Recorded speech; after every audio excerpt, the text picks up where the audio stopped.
নমস্কার এভরিওয়ান, সবাইকে ওয়েলকাম করছি নতুন একটি রেসিপি দেখার জন্য। আশা করি যে যেখান থেকে ভিডিওটি দেখছেন সবাই সুস্থ আছেন এবং ভালো আছেন। আজকে শুকনো চালের গুঁড়ো দিয়ে একটা পিঠা রেসিপি নিয়ে আসলাম। এখন যেহেতু শীতকালে কিন্তু এই ধরনের পিঠাগুলো খেতে ভীষণ ভালো লাগবে। তাছাড়া একবার তৈরি করে এই পিঠাটা দীর্ঘদিন পর্যন্ত সংরক্ষণ করেও খাওয়া যাবে। এবার চলুন মূল রেসিপিতে যাওয়া যাক, আশা করি আপনাদের ভালো লাগবে। পিঠাগুলো তৈরি করার জন্য এখানে চালের গুঁড়ো নিলাম, আর এটা শুকনো চালের গুঁড়ো, আতপ চালের গুঁড়ো। চালের গুঁড়ো প্রায় 200 গ্রামের মতো ব্যবহার করলাম। এবার এখানে লবণ দিয়ে দিতে হবে আর খুব ভালোভাবে মিশিয়ে নিতে হবে। এখন এখানে জল দিয়ে দিব, আর জলের পরিমাণটা কিন্তু একটু বুঝে দিয়ে দিতে হবে, তবে নর্মাল জলটা না দেওয়াই ভালো। এখানে কিন্তু হালকা কুসুম গরম জলটা ব্যবহার করতে হবে। এই ডোটা কিন্তু পাতলা করা যাবে না, একবারে শক্ত করে তৈরি করে নিতে হবে। আর শক্ত করে তৈরি করলে ডিজাইনটা কিন্তু সহজেই তৈরি করা যাবে।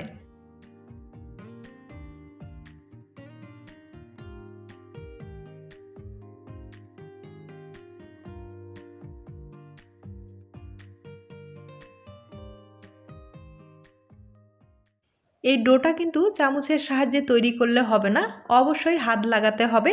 আর হাত দিয়ে খুব ভালোভাবে মেখে মেখে ডোটাকে তৈরি করে নিতে হবে। আর যত ভালোভাবে এই ডোটা তৈরি করতে পারবেন পিঠাগুলো কিন্তু ততটাই ভালো হবে। তাই একটু সময় নিয়ে কিন্তু এই ডোটাকে তৈরি করে নিতে হবে।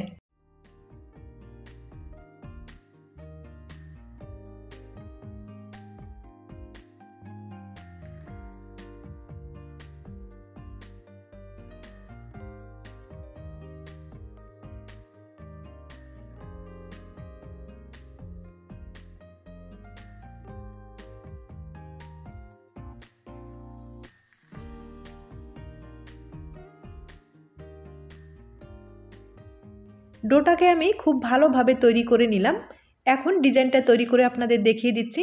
আর এখানে কিন্তু আমি কলার পাতা নিয়েছি, কলার পাতা একটু গোল করে কেটে নিয়েছি।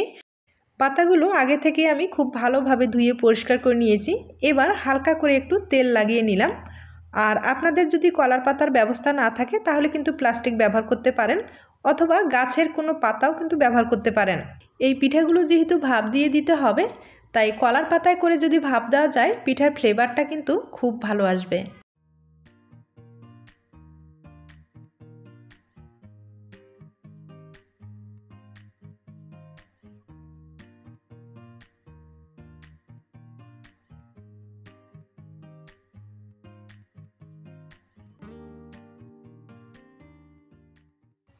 এখন আমি ডিজাইনটা তৈরি করে দেখিয়ে দিচ্ছি। তার জন্য অবশ্যই কিন্তু সিরিঞ্জ লাগবে, আর সিরিঞ্জের সাহায্যে আমি ডিজাইনটা তৈরি করে আপনাদের দেখিয়ে দিচ্ছি।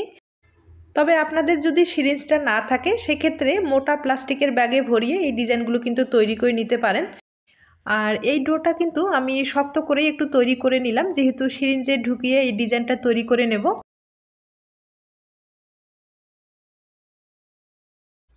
তবে প্লাস্টিক দিয়ে আপনারা যদি ডিজাইনটা তৈরি করতে চান সেক্ষেত্রে ডোটা কিন্তু আরেকটু নরম রাখতে হবে। আর নরম রাখলে সহজেই কিন্তু ডিজাইনটা তৈরি করা যাবে, তবে মোটা প্লাস্টিক কিন্তু ব্যবহার করতে হবে। আর আমি ডিজাইনটা তৈরি করে দেখিয়ে দিচ্ছি, হয়তোবা দেখে বুঝতে পেরেছেন। এই পিঠা তৈরি করাটা কিন্তু খুবই সহজ আর খেতে ভীষণ টেস্টি। আপনারা একবার হলেও বাড়িতে কিন্তু ট্রাই করে দেখতে পারেন। আর এখন শীতকাল যেহেতু বিভিন্ন রকম পিঠা খাওয়ার কিন্তু এখনই সময়। আপনারা কম সময়ে ঝামেলা ছাড়া এই পিঠাটা তৈরি করে নিতে পারেন। একটা পিঠা আমি তৈরি করেই নিলাম, একইভাবে আরও 2-1টা তৈরি করে আপনাদের দেখিয়ে দিচ্ছি।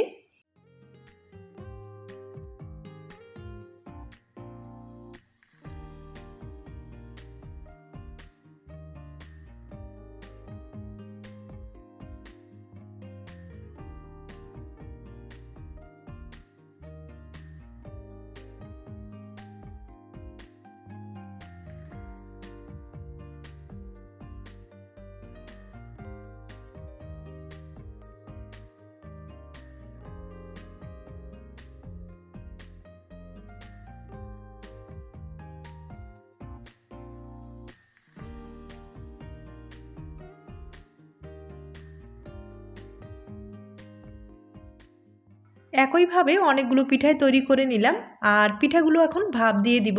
তবে ভাপ দিতে বেশি সময় লাগবে না, 30 সেকেন্ডের মতো ভাপ দিলেই হয়ে যাবে। তবে আপনাদের ক্ষেত্রে একটু কম বেশি সময়টা লেগে যেতে পারে।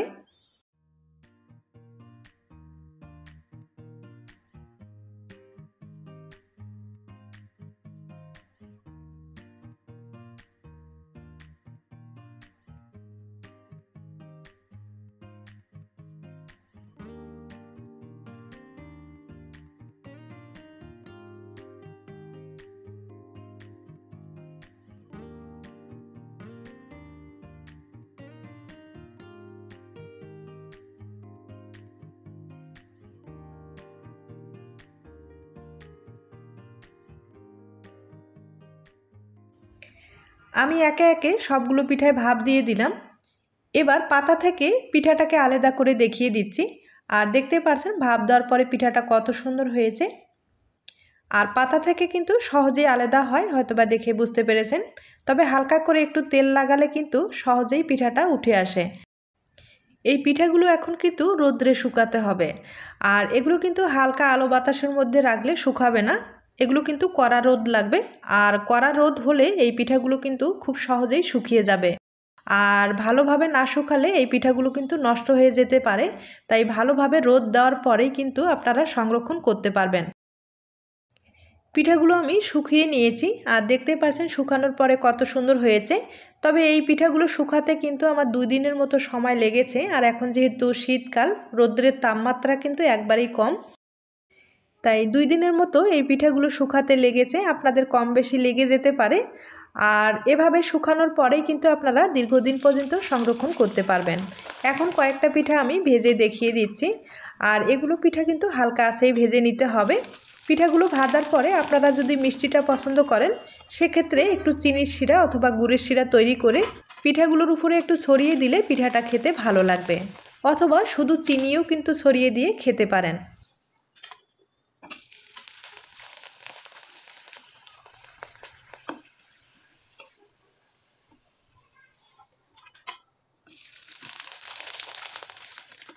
আমি কয়েকটা পিঠা আপনাদের ভেজে দেখিয়ে দিলাম। দেখতেই পাচ্ছেন পিঠাগুলো ভাজানোর পরে কত সুন্দর হয়েছে। এখন আপনাদের ভেঙে দেখিয়ে দিচ্ছি। আর তার আগে ছোট্ট একটা রিকোয়েস্ট থাকবে, যদি রেসিপিটি আপনাদের কাছে ভালো লেগে থাকে অথবা আপনার কোনো উপকারে আসতে পারে, তাহলে একটা লাইক দিতে পারেন। তাহলে আজ এ পর্যন্ত, নতুন কোনো রেসিপির সাথে আবার দেখা হবে। সবাই ভালো থাকবেন, সুস্থ থাকবেন এবং নিরাপদে থাকবেন। নমস্কার।